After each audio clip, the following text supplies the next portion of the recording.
Hello friends, সিপ্রাস গার্ডেনের পক্ষ থেকে সকলকে জানাই শুভ সকাল। আজকে আপনাদের সঙ্গে আলোচনা করব কয়েকটা ভালো ইজি লো মেনটেন ফুলের আইডি সম্পর্কে, এবং ফুল আপনাদের দেখিয়েও দেব।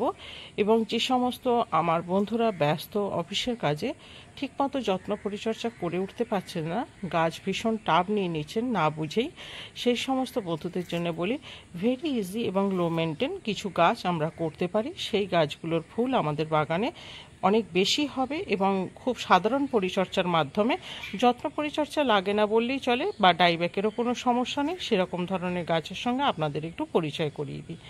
যেমন এখানে প্রথমেই দেখাই পলিএন্থা গ্রুপের গাছ, প্রচুর ফুল হয়, পিঙ্ক কালারের ছোট্ট ছোট্ট, মন ভরিয়ে দেবে, লো মেনটেন।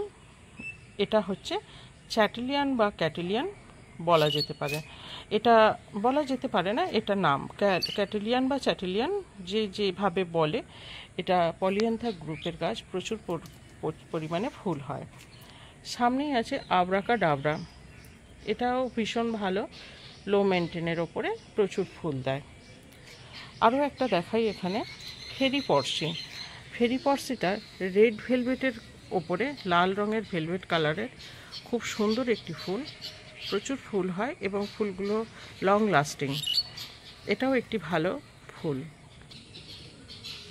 খুবই সুন্দর একটি ফুল হচ্ছে মুনস্টোন, মানে অপূর্ব যাকে বলা হয়, খুবই সুন্দর, প্রচুর ফুল হয় এবং গাছটাও খুব হেলদি গাছ। এটা একটা ডাচ ভ্যারাইটিস রোজ এবং লং লাস্টিং, ভেরি ইজি, লো মেনটেন।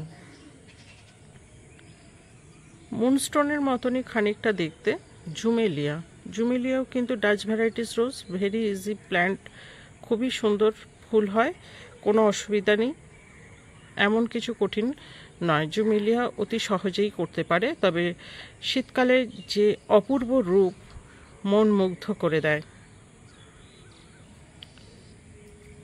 এখানে আরও একটি আছে বোরা বোরা, সেন্টেড রোজ, তবে খুবই সুন্দর, প্রচুর ফুল দেয়।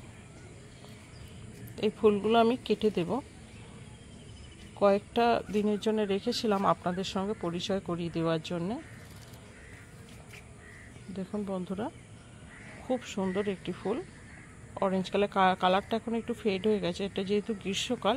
শীতকালে এর সৌন্দর্য কিন্তু খুবই সুন্দর, অনেক দিন লাস্টিং করে, যে কেউ এই কাজটি করতে পারে। বোরা বোরা, নিউজিল্যান্ড, এই ফুলটিও খুব ভালো, তবে বেশি দিন যে লাস্টিং করে তা নয়, কিন্তু ফুলটি খুব সুন্দর, খুব হালকা একটা স্মেল আছে, খুব বেশি নয়, তবে হালকা একটা স্মেল আছে।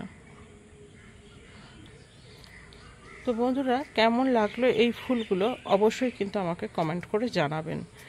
আরও কিছু ফুলের সঙ্গে আমি নেক্সট ভিডিওতে আপনাদের সঙ্গে পরিচয় করিয়ে দেব, তাহলে আপনারা আগামী শীতে ভালোভাবে আপনারা ফুলের পরিচয়টা থাকলে ভালোভাবে আপনারা বুঝতে পারবেন যে কোন ফুলটা কিনলে আপনাদের বাগানে সুবিধা হবে।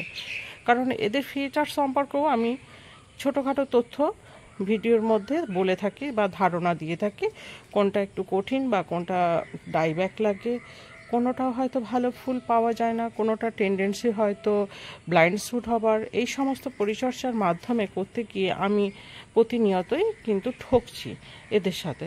এরা তো প্রতি মুহূর্তেই আমাকে শেখাচ্ছে। তাই বলছি বন্ধুরা, আপনারা কিন্তু যারা এখনও পর্যন্ত গাছ কেনেননি, ছাদ বাগানে কয়েকটি গাছ করবেন এবং বাগানের অতিরিক্ত ফুলের শোভা নিতে চান, তাহলে কিন্তু অবশ্যই ভিডিওগুলো দেখবেন, কমেন্ট করবেন এবং সেই রকমভাবে আপনারা ফুল গাছগুলি কিনে ছাদ বাগানকে সাজিয়ে তুলুন।